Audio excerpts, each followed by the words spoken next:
All right, everybody. Hi, happy afternoon. I hope you're having a really good day at your conference. My name is Laura. I will be your moderator today.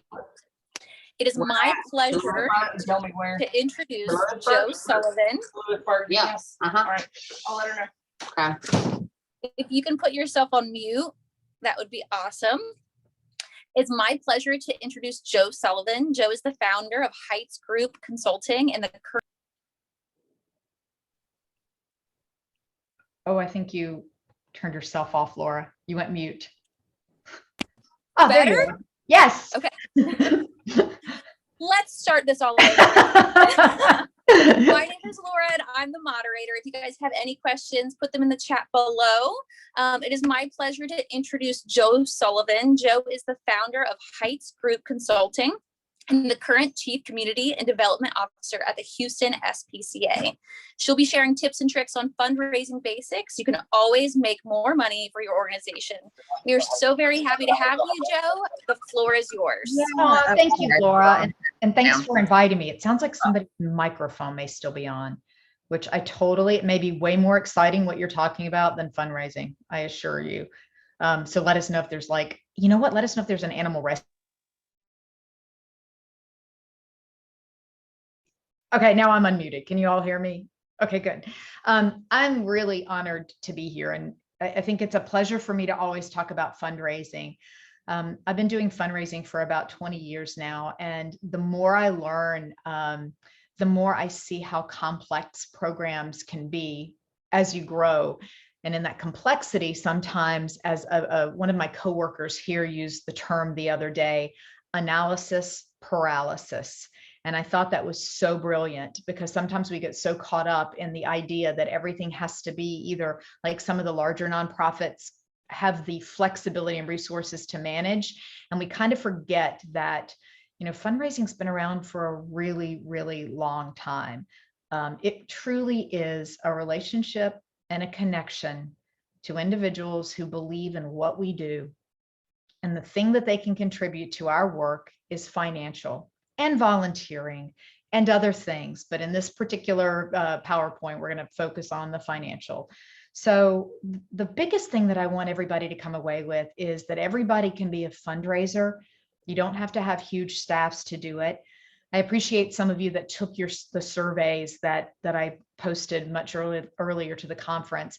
And so I'm always a little concerned when I present about fundraising that I may be either too deep for some people or too shallow for others. And they'll say, well, of course, and we get it and we're doing it. So my apologies if there aren't things that maybe address exactly what you need. What I'm hoping is that you'll either post in questions or you will let us know on the other side if there's anything that we can offer.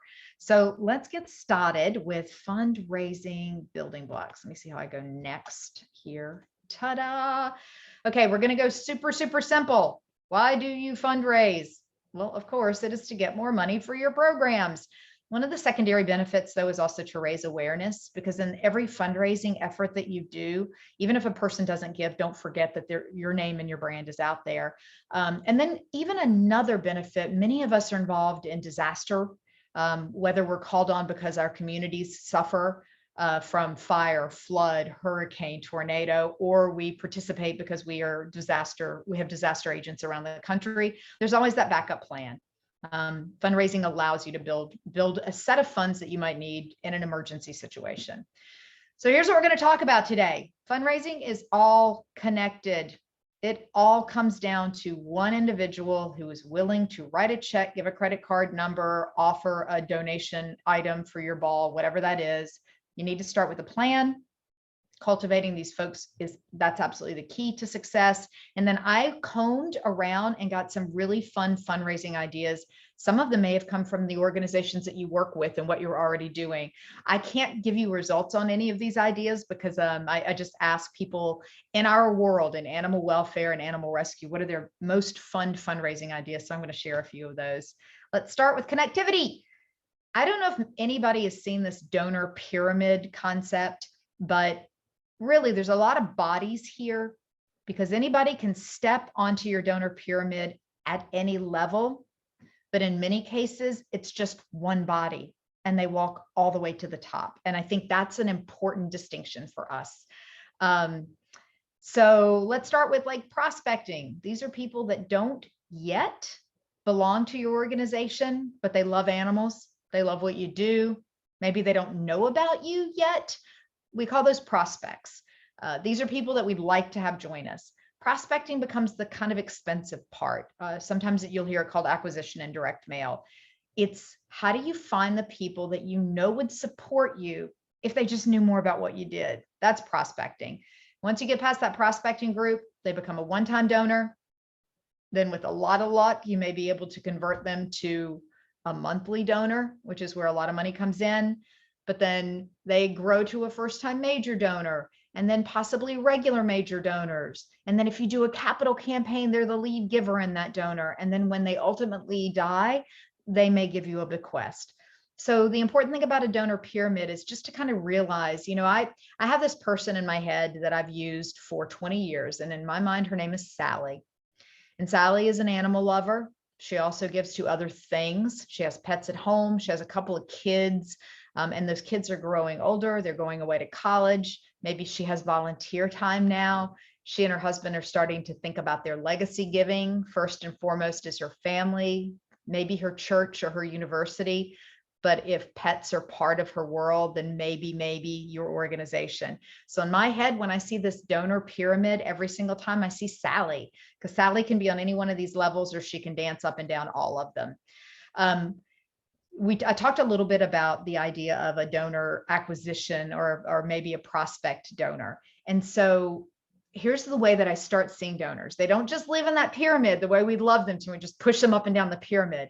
They're cyclical. They come in and out at any place. And I loved this illustration to talk about an individual, even though you may be able to get them to give, don't forget they have friends. And if Sally's got pets, chances are she's meeting somebody at the dog park, or there are family members that love pets. And so while you're cultivating her, the better you treat her, the better your reputation with her friends, and the more communications that she's going to be able to give. Now, these are things you can't necessarily control, but you need to think about those things, I believe, when we're creating fundraising plans, that every person, every Sally that's in our lives, I mean, how many times do you go out and have coffee with your friends and you talk about stuff? I mean, you might talk about the handbag that you bought at the local store. I'm so not a shopper, so that isn't a great illustration for me. But, or you talk about the axe throwing experience that you just had, that's more like me. Whatever those things are, Sally's going to be talking about that experience she had with your group. Once Sally gets on the bandwagon, right, the slide on the left side. So Sally loves her animals. Sally's thought all along, I kind of want to do something for those shelter pets, those rescue pets, but I don't know what to do. So she's kind of in that consideration mode. She's seen something about you, whether it's a local news story or whether she's on Facebook or social media, or maybe you're doing some direct mail and you found her for acquisition. And Sally makes that call. She makes that big decision to give to you. And then on the right side, you see once that decision is made, she has to make a choice about what level of donation to give. And we have to be unbelievably grateful, even if it's $10, because that could be all Sally can do at that moment. And we know that and respect it. And then you turn Sally into a believer. And in my mind, not to go backwards, but once you find her as that believer, then that makes even more of a peer influencer in communications. So that's how I break down fundraising on a pretty simple level. There's Sally. Sally is your person. And if you consider every donor as whatever person you choose, Frank, Fred, Marvin, I don't care, find that person and consider all of the ways that that person can be your Sally. I break up fundraising in two major areas. I see direct marketing and leadership giving. Direct marketing is that direct mail program. Some people call it annual funds. Some people call it other things. There's also telemarketing, fundraising, and email marketing. I'm not talking about social media today. I believe that's a whole other animal, but you should do it, period. That's the biggest storyteller you've got. And then there's also kind of leadership giving, major gifts, plan giving, special events. And then if you're grant writing is so tedious and it's getting harder and harder, isn't it, y'all? You know it. You spend so much time looking for a foundation that will give to animal welfare. And then when you get lucky and find one, they don't give to any of the programs that you do. It's hard. And it's getting harder in the foundation world. Individuals and pet loving individuals, that's really where the growth area, I believe, is. But boy, it's tough. And don't underestimate that, but don't think you can't do it, because you can. You absolutely can. It's all about Sally and connecting to her. And again, I'm going to remind you that even though there are all these tactics, and each one of these tactics I could spend an hour on, but I'm not, because you don't have a lot of time and you're learning so much stuff today. Just remember that at the end of the day, it's Sally, and maybe Sally's husband, and maybe Sally's kid or neighbor or whatever that is. And she may also want to volunteer. And she may also come to your special event, and she's getting your direct mail pieces and your emails. So I think if we keep Sally in the front of our minds, that also helps us to be respectful fundraisers.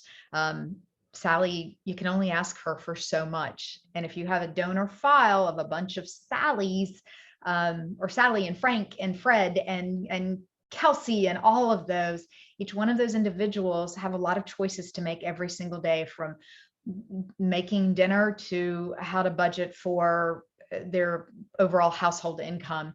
And so we have to be respectful of what we ask for them. And so as you're making your fundraising plans, just keep that picture in mind. For those of you that don't have a program yet, or you're just starting in your fundraising program, this is one of my worst mistakes. I can sometimes find myself apologizing for asking for money. Again, if I feel like I'm doing it respectfully, I'm keeping Sally in the front of my mind. I kind of know where she is on that donor journey or the donor pyramid.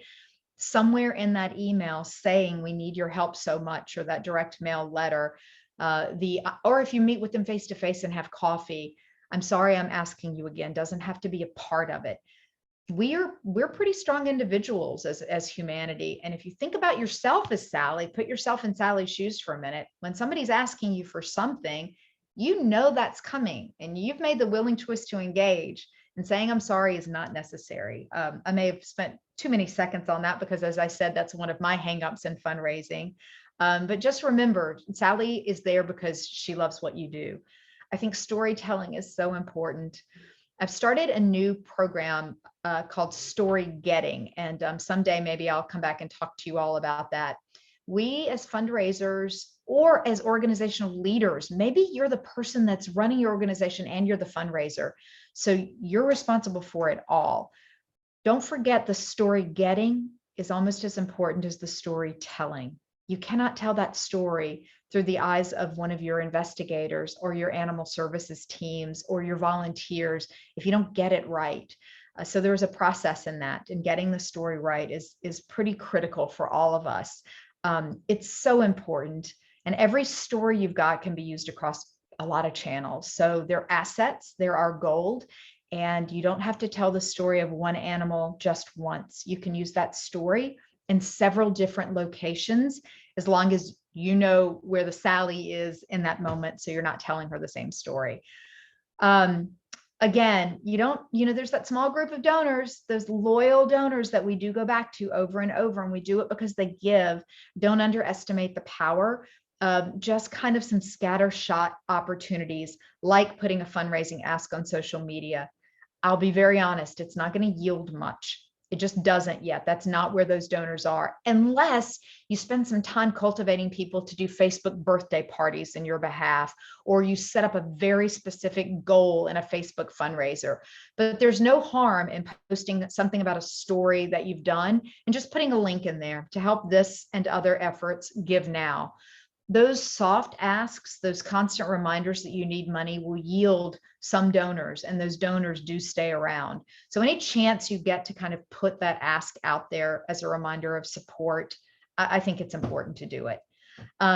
We're a small but lean group here. Is there anybody that has questions about kind of where I've started before we move on to making a plan? I feel like I'm moving kind of quickly, and I don't like not being able to see your lovely faces.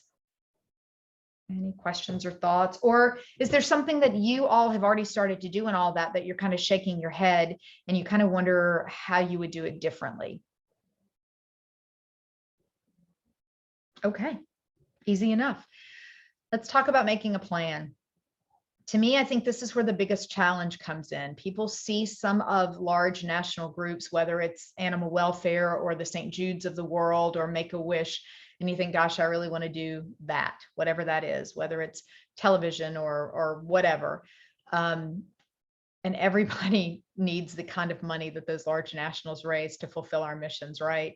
So I'm going to start with, if you're new to this and you don't yet have a body on staff, or if you've been doing this for a little while, but your development person is also your social media person and your public relations person and other things, or even if you have one body that's a development person, I think that's where you have to really look at your resources and ask yourself, what can you do before you start doing all the cool stuff that fundraising can be.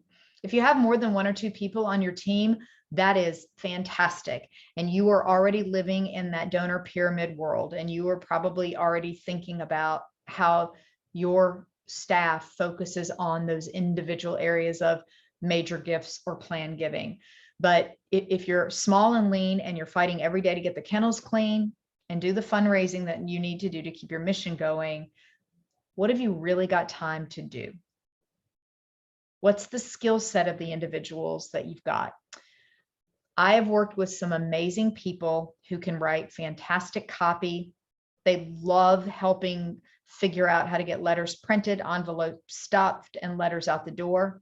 They can build an email like nobody's business, but asking them to sit in front of a major or potential major donor and give or ask them to give $10,000 and it is not happening. And that's okay. Not every fundraiser can do everything. Maybe that role is for the executive director. And in some organizations, do you have a really strong program person who you can turn into a sometimes or a one-time major donor asker? And sometimes that is all you need. We have to be creative, especially when we're small and lean. If you have a person who's really great at the asking and they love to go out and do lunches and do tours and talk about your program, but they don't necessarily do a great job at data entry or tracking or some of the other areas that fundraising has a lot more infrastructure need, how do you supplement that? Where do you get your biggest bang for your buck? I personally believe, and you all may prove me wrong, so if you're seeing this different in your organizations, let's talk, because everybody's a little bit different. I think the biggest bang for the buck is in direct mail and digital. I think that because you can hit more people across those lines.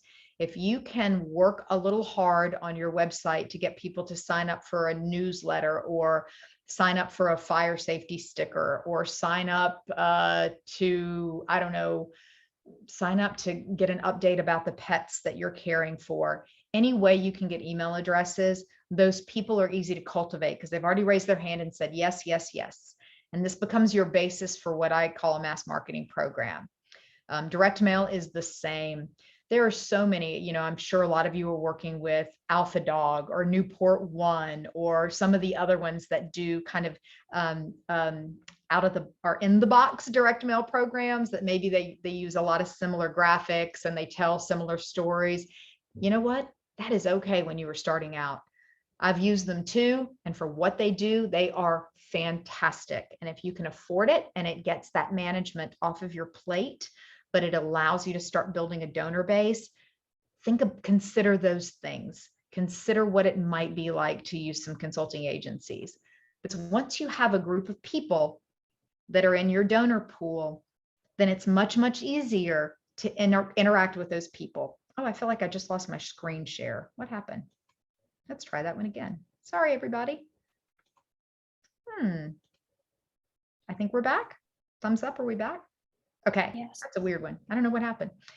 I moved my elbow.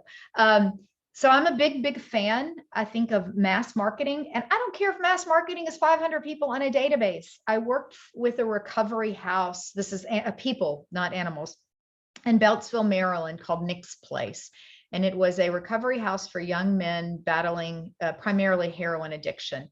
And they would come straight from treatment into this facility and they could stay for up to a year. Talk about a challenge in fundraising, right? you have an asset with pets. It's a great asset. Not everybody has that benefit or that asset. So for us, when I was working with Nick's Place, to even get people to raise their hands and say, yes, I've been touched by addiction. My child has been touched by addiction, my neighbor, my whatever. And yes, I want to support what you do. That growth was slow and painful. And it took about 2 years to even get 2,000 email addresses. But that was okay, because once those email addresses came into the organization, we were able to tell our story and tell what we did. And we were able to raise money from them. And we got some really cool things that happened, like a Food Network piece, because we touched a chef in the Washington, D.C. area who had been touched by addiction, and he'd been a contestant. So we came out and we had some cool things. Don't underestimate the power of mass marketing, even if it feels a little out of your control. Those names are coming on board. So again, look at direct marketing firms. I think those things are unbelievably valuable. And then the one last thing that I would say is data tracking. Now, again, I could spend a whole session on the right database and what's right. There's no right. They all have good points and they all are terrible, all at the same time. I've used everything from Donor Perfect to Salsa Labs to Blackbaud to Access and Excel spreadsheets. I have used it all. I believe it is very important to keep track of your donors and what they do. And that is time consuming. And I understand that, but that part is pretty important, because how do you know how to ask them what to do next? Or how do you know if we've asked them to do too much? If anybody needs suggestions on selecting donor websites, I did an analysis for Nick's Place. I helped them select their donor website based on what they did. That's the other thing that I would consider. If you do more special events than you do direct marketing, there are websites out there that lean, or databases, I'm sorry, that lean a little bit more towards event kind of things or fundraisers. Here at the Houston SPCA, we have 3 all mixed up together because we couldn't find one that does what we needed it to do. We're using something called Every Action, and they do donor tracking and emails. We're just getting ready to use Qtago for a big event. I've never used them before. I know nothing about them, but they came highly recommended from some other folks in the animal world. And then we've also used something else for our summer children's camp that I can't think of right now. It's a pain to manage these things, but it's so critical, because once you have that data, you know exactly where the donor is. And one of the things that I learned in my studies in social work and in some of the veterinary social work practice that I'm doing with the University of Tennessee, I keep hearing, meet them where they are, meet them where they are. And that's how we talk about in social work that we manage our clients. But I believe that's also the same way to manage donors. You have to meet them where they are. And meeting them where they are means knowing where they are. And knowing where they are means tracking. So I would suggest that whatever you do, tracking those donors is pretty important. Developing a realistic budget. And how difficult is that if you've never done that thing before? So you're going to do a ball for the first time, or a humane luncheon, or a heroes ice cream social. It's really important that you track everything. And I know you all know this because you do it every day on the program side. You track how much the medication costs in dog food. Same thing with fundraising. Early budgets are based on, honestly, go ask your friends, send a note to me. How did you guys, what have you done on, I don't know, a luncheon? How has this worked for your first direct mail campaign? Try to get a sense of what other people's experiences are. I think parts of the country are going to be different, of course. I think ticket prices and all that influence it. But when you don't even have a single point of reference, it's really hard to build a budget. For those of you that have had fundraising programs out there for a few years, oh my gosh, fantastic. Just make sure that you have a growth plan. So one of the things that I always like to do on the consulting side when I'm working with new nonprofits, I ask to see their fundraising for the past 3 years, even if it's what I call kind of accidental fundraising. They don't have a formal plan, but money comes in because people are generous and there's a donate button on their website. And I take a look at what that trend has been for the past 3 years. And then kind of look at what maybe next investment would be important for them. Maybe it's direct mail. Maybe they don't want to and aren't ready for direct mail, but they're going to do some pretty targeted email campaigns or social media buys where you kind of do that little square ask for money.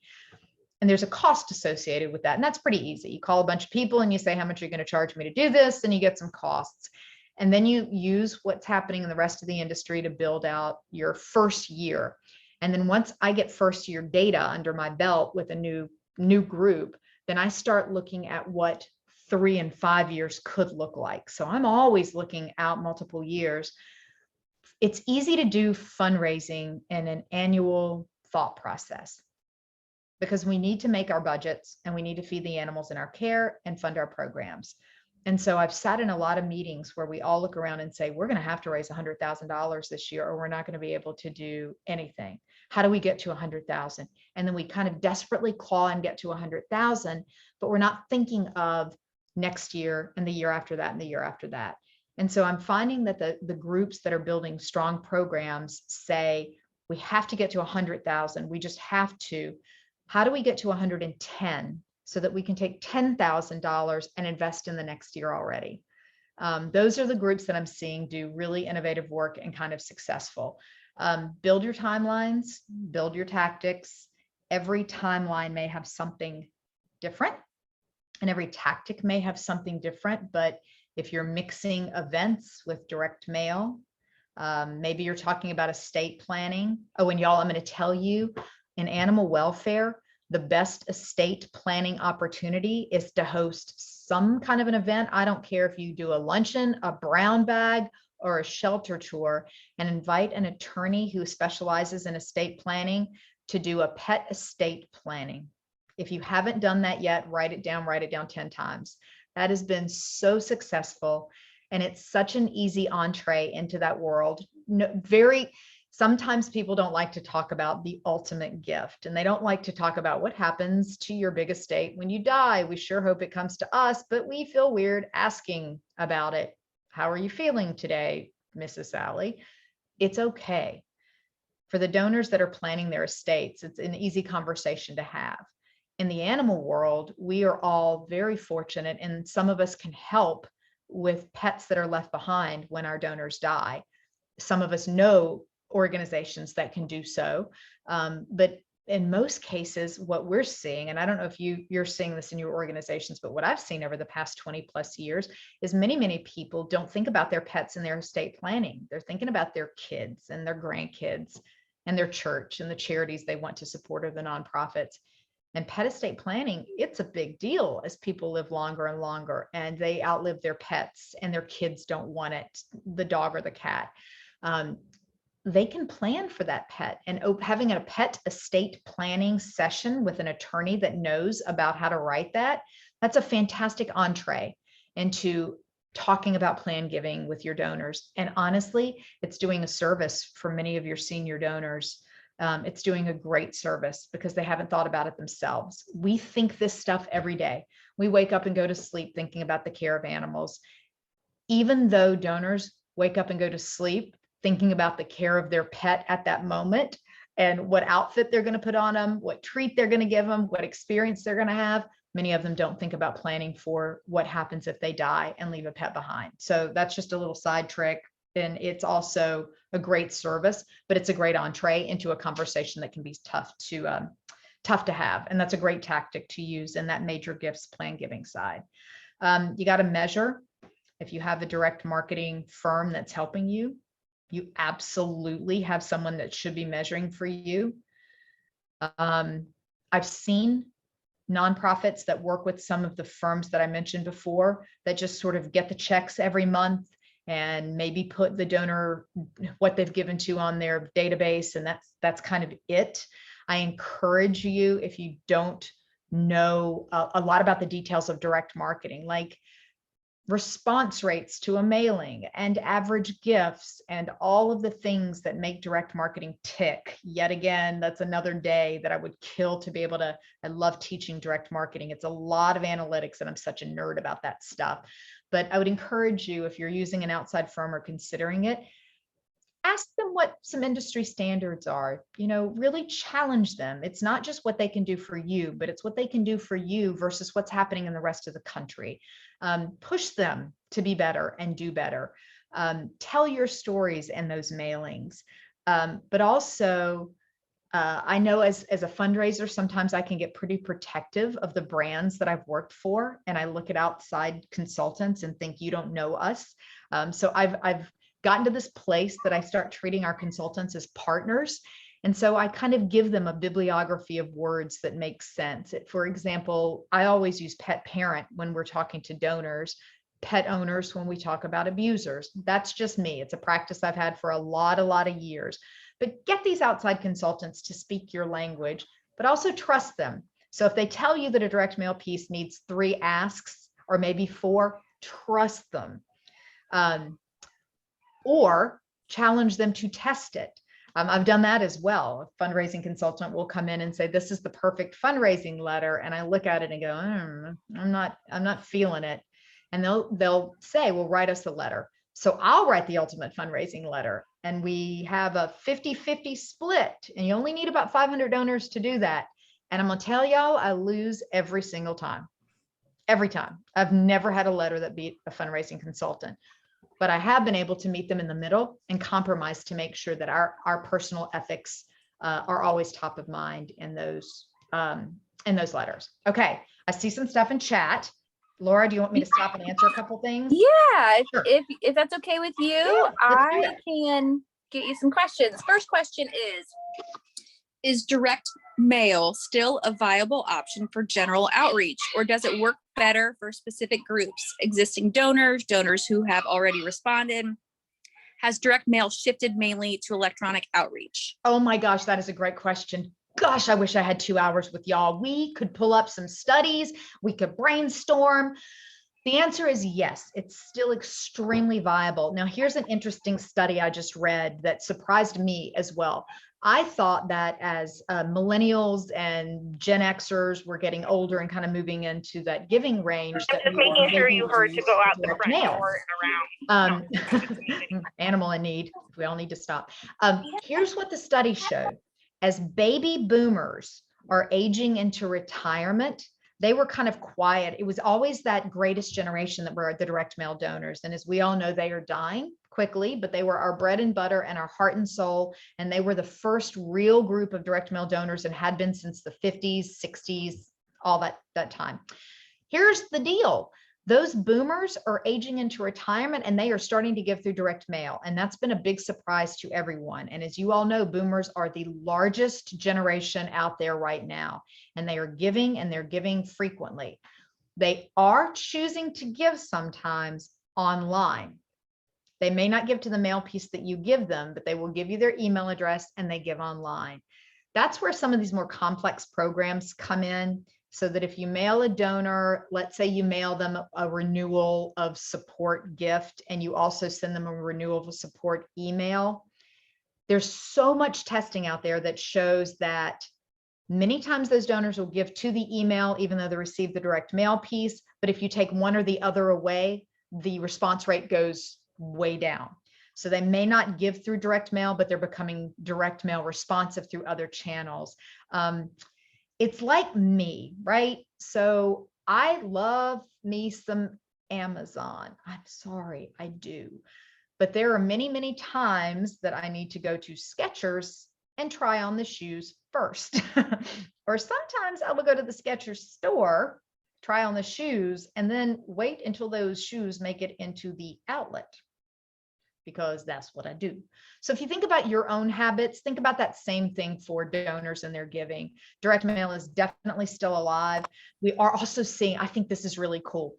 We are seeing a lot of boomers who are now first-time grandparents. They were always kind of on Facebook and they're connecting through their friends, but they're now first-time grandparents and they are everywhere on Facebook, and they're donating their birthdays to Facebook fundraisers at a higher rate than kind of the next generation down who spearheaded that. So my suggestion is, if you can afford it and you can do it, touch them on all channels, because that's the way we are as humans now.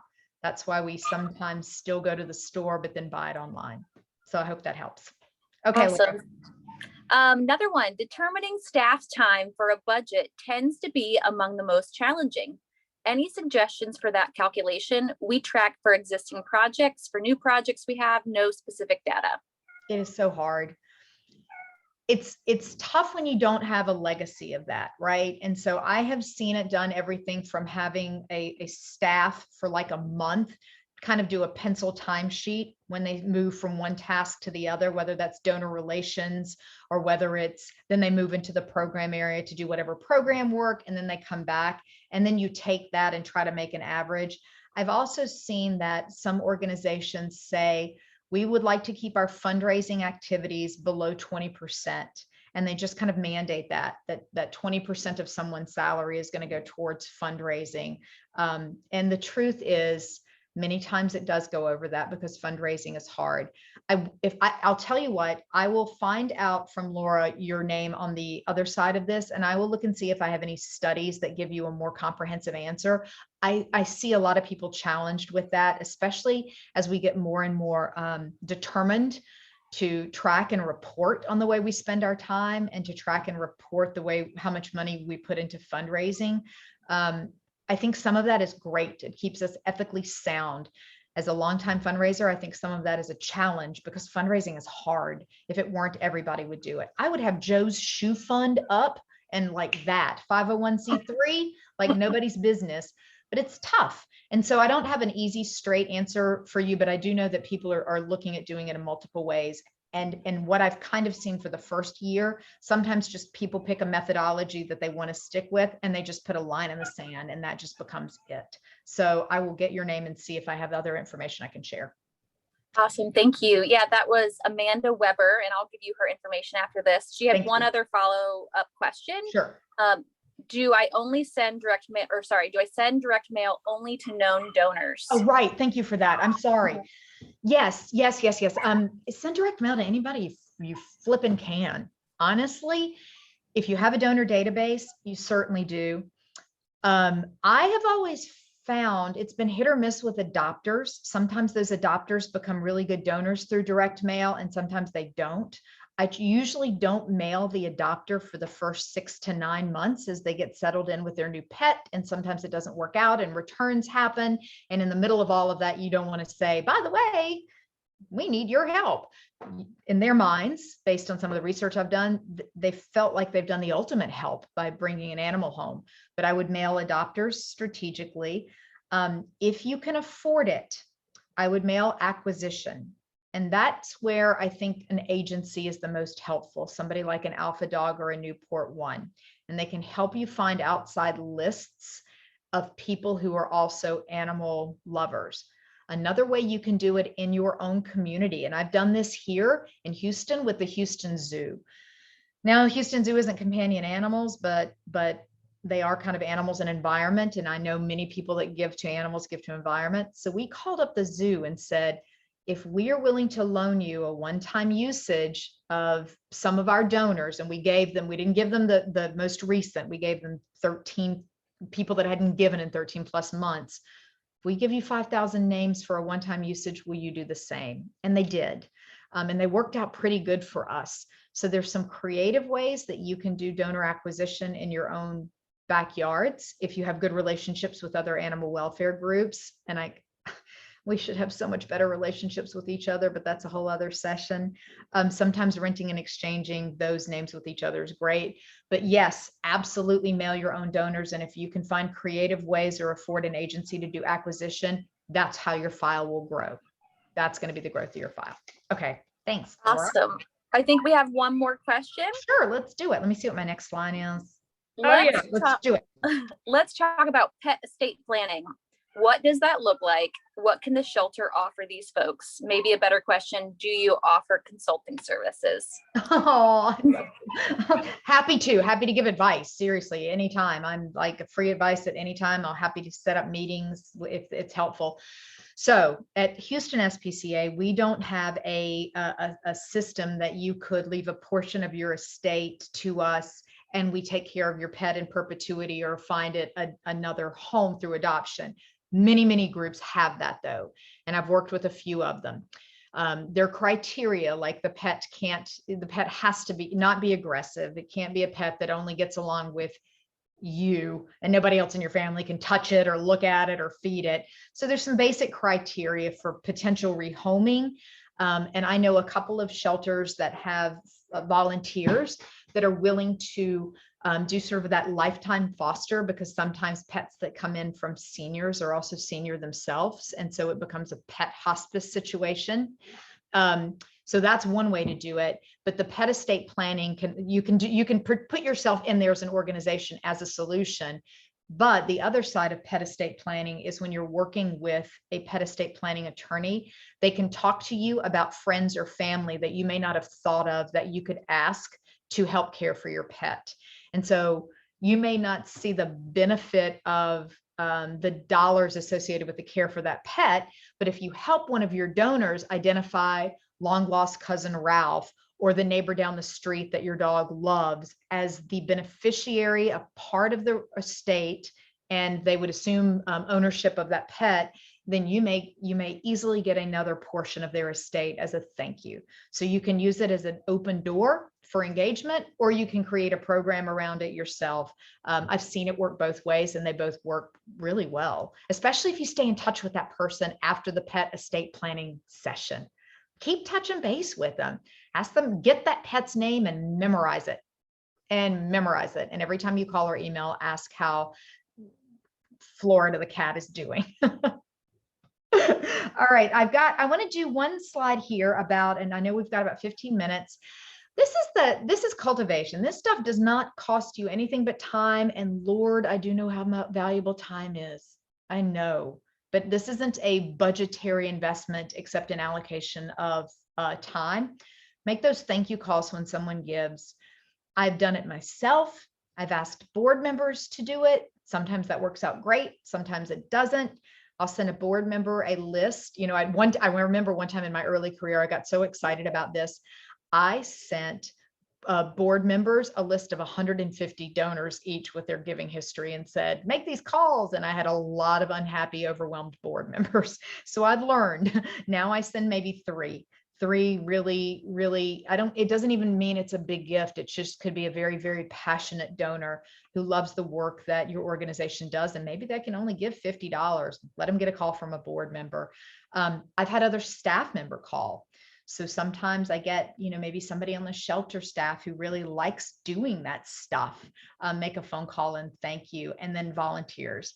Anytime you can do a handwritten note, my mother is like smiling down from heaven at this moment. And my handwriting looks like a serial killer, but I still try. Those mean a lot. If you have a newsletter that you are already doing, put a donor profile in there. We did one recently of someone who had come to a pet estate planning event. And from that event, she got some answers that she needed and had a great experience. So we quoted her in the newsletter. If you have somebody on your team that's willing to do a quick video. So what we've done in the past with multiple organizations is just a quick drive-by of the team members, and they look in the camera and they go, thank you for your support. Or they hold up a sign, thank you, we can't do this without you. 30 seconds to a minute. You send it in an outbound email or you post it on your social media. And it's just this fun, really cool, engaging way to say, we see you and we know you see us. And here are the people behind the scenes that do this work every single day. It's really, really, really impactful. If you do an annual report, the ability to list donors in that is great. If you don't do one, do not stress. Houston SPCA doesn't do one. So it can be labor intensive as well, but if you do one, please throw donors' names in there. And then I've had some of the donors that have kind of special relationships. They're the ones that maybe call a little more frequently, or they have questions about, a lot of stuff. I always try to get their birthdays, and I usually send a nice note and a birthday card. Same thing if if it's a donor that's adopted a pet. I'll try to do a gotcha day. Now these take an intensive calendar and lots of reminders on your calendar, but I can't tell you, don't get overwhelmed with this and think you have to do this for every donor. Do it, pick five that you think this would be meaningful for, pick 10, whatever you think your capacity is. And those are 5 or 10 more donors that didn't get something last year or last week. And it means so much. It totally means so much. Oh, my little dog just woke up. Don't go pee here. Please don't pee in the office. Uh-oh. Glad it's an animal group. Here's another fun thing. I threw this one in here. Actually, I thought I deleted this one because I thought this didn't make much sense for us because I'm so tired of webinars and virtual events, but I am going to throw this out there. We did some Zoom events after COVID hit and they worked out great. Now, Zoom Professional has a new feature for nonprofits. You can add a donate button to Zoom now. And so if you still have some senior donors that are pretty tech savvy but reluctant to come in, or if it's an easier way to reach your members and donors, I would invest in that Zoom Professional status with the donate button, and then do a brown bag with your executive director or a couple of program people, and you can use that as an ask for money. Events are tough, man. There's a lot to do when you have them in person, but some of the virtual events, if you think they'd still work, you can use that Zoom donate. Here are some of the fun ideas I solicited from the field. These are in no particular order and I have no results. So I can't tell you if they worked or not, except they made a list as well that was published of some of the most fun fundraising ideas for animal welfare. First is a wash-a-thon. And this presentation I will upload and provide. So if anybody wants some of the details on this, I thought this was a super, super cute idea. What I really liked about this, for those of you that do wash-a-thons, and I've participated in a few in the past, was that bottom bullet that you can set up a drink station or a place that people can sit and relax. Somebody else threw in the idea that they had a kids station and they allowed the kids to make the bandanas, draw on them with magic markers that got put on the dogs at the end of their wash. So they got to decorate their own dog. And they made it more of a day event and a festival feel, but I just thought that was so much fun. And it could be something that goes further than the dog walk. This one, I'm doing this with my dog today. Wait, don't go anywhere. Don't go anywhere. Hold on. Hold on, I'm here. I'm still here. Look, I brought all the supplies. My little guy is painting a picture today and I'm so excited. So if you haven't seen the YouTube videos, this particular screenshot is just paw prints. What I'm going to do is take this canvas, I'm going to squirt all of those colors on it, and then I'm going to slip this canvas in a Ziploc bag. I'm going to close the Ziploc and I'm going to cover the Ziploc with peanut butter. And I'm going to let him do a little tongue painting. I can't stand it.